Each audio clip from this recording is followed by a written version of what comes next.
A North Atlantic convoy claws through black swells. On the bridge of a British freighter, a lookout mutters, "If the wolves are out tonight, we'll only see the torpedoes." 40 meters below, the German submarine U-553 radios an encoded contact report. GRJ, PJH, EVX. Crackling ether carries the message into darkness.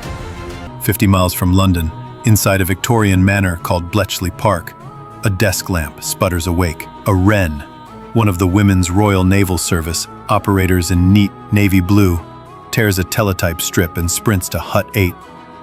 Seconds later, destroyers shear off course. Depth charges boom. Periscopes shatter. One scrap of paper has just rewritten a night at sea. How? 2 words. Cracking enigma. Hitler boasted the cipher was mathematisch unmöglich, mathematically impossible. Alan Turing called it just another puzzle. Tonight we follow sparks that leapt from dusty math notes to humming drums that shortened a world war. Love forgotten codes and untold victories? Hit subscribe right now. Then see how one box of circuits crippled an empire.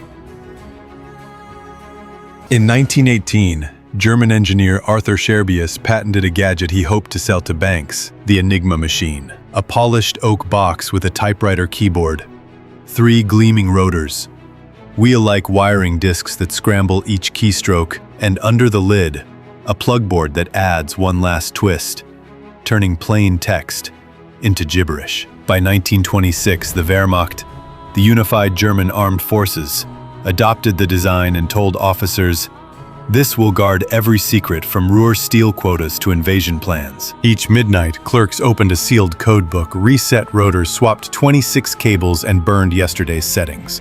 Result: approximately 159 quintillion possible keys. Numbers so huge, a lifetime of guesses would barely dent the lock. Nazi leaflets crowed, "Even if the enemy steals the machine, eternity will not aid him." But machines don't err.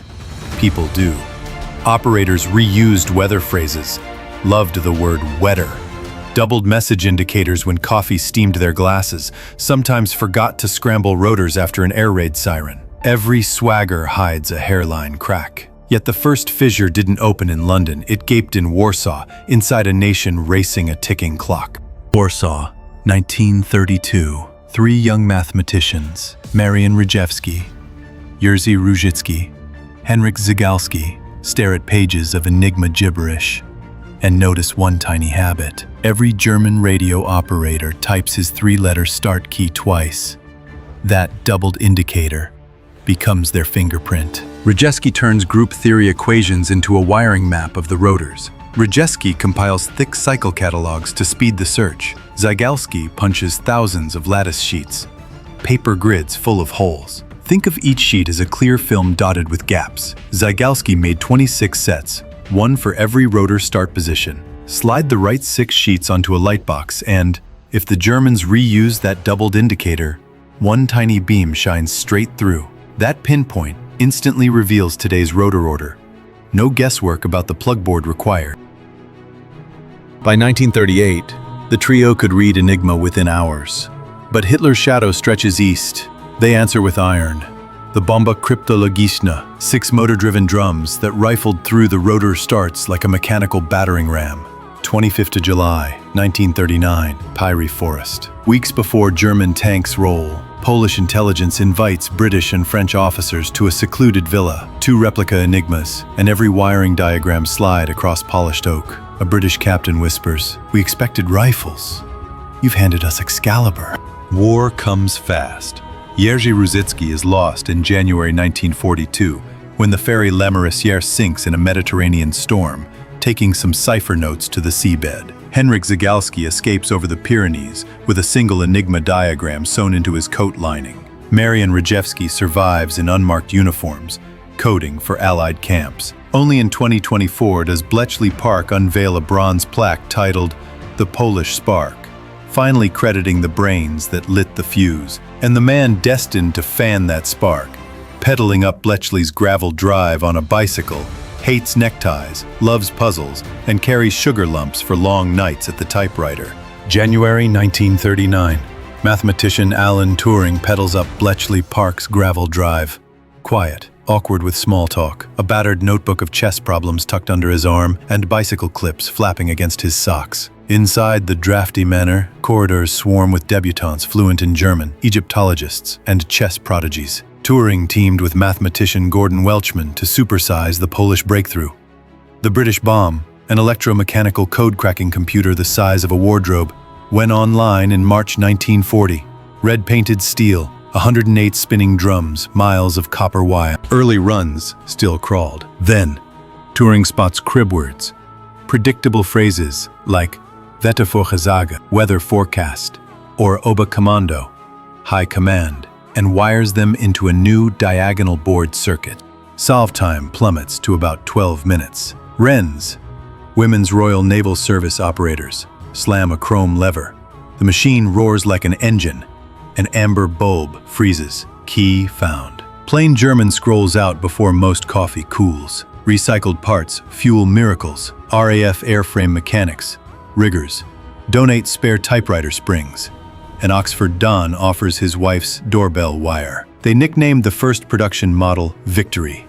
On its maiden run, it stops at 03:12 a.m., coughing up the Luftwaffe's brand new key. Historians are still sifting a set of drafts nicknamed the Delilah Papers, reportedly found in a Cambridge attic in 2025. If authentic, they show Turing sketching primitive transistor logic years before silicon existed. But the Atlantic is bleeding ships, and only the crackle of bomb relays can slow the loss.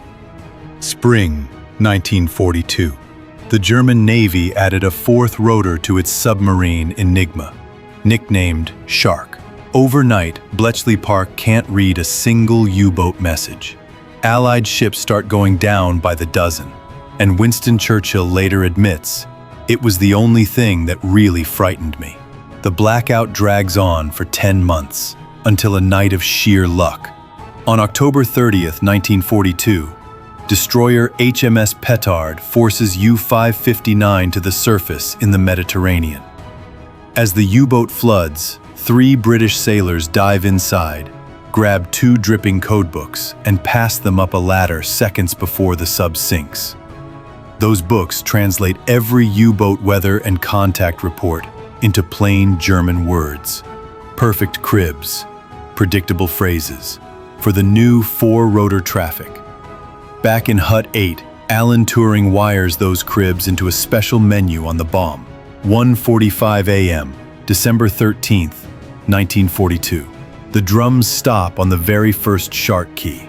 Proof that the unbreakable upgrade isn't so unbreakable after all. Now speed matters.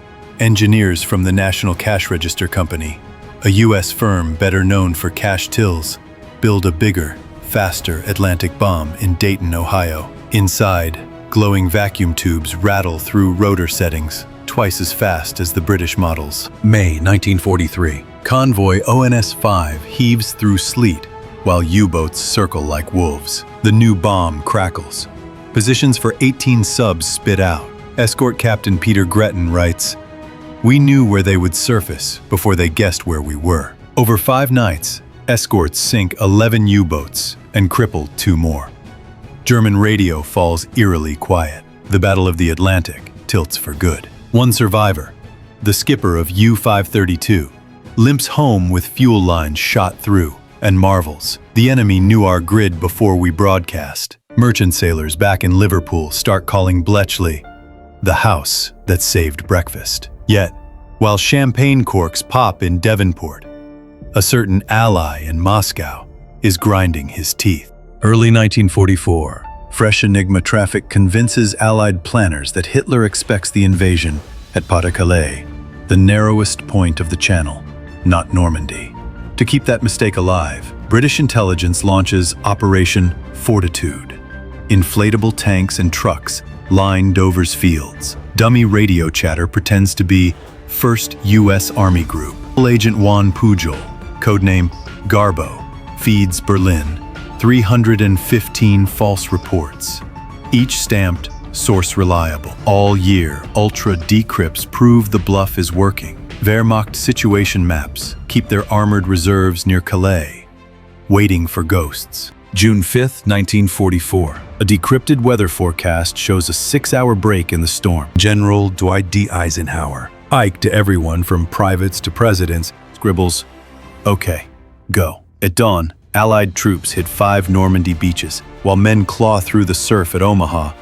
Panzer crews 150 miles north hold their engines. Their orders still expect Patton's Phantom Army to land at Calais. A post-war wireless intercept even thanks Agent Garbo for decisive intelligence. The Germans never knew he worked for London. How many lives did code-breaking spare? Modern statisticians debate the number, but a 2023 data model, matching casualty curves to days when Ultra was active, puts the upper estimate at roughly 14 million lives. Fewer convoys sunk after Shark was cracked. Shorter ground campaigns thanks to forewarning. Death transports in Western Europe disrupted as German rail lines collapsed months earlier. Think of every minute a Bombe drum spun as 24 people stepping off a firing line. Code saved them before bullets, or the gas chambers, ever had the chance.